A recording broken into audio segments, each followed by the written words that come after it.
25 centimo na hard to find at pwedeng bilhin sa halagang 2,000 pesos mga kalakwatserong Noipi. Kung interesado ka po dito, unawain niyo pong maigi ang video. Magandang araw po mga kalakwatserong Noipi. Hawak ko po ang isa sa pinaka hard to find na 25 centimo. Ito pong old 25 centimo na luma.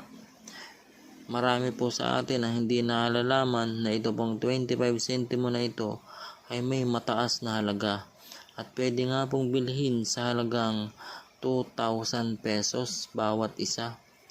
Baka po may nakatago kayo dyan sa inyong mga alkansya na hindi nyo nabubuklat at meron kayong ganitong klaseng 25 pesos, 25 centimo mga kalakwatserong Noipi.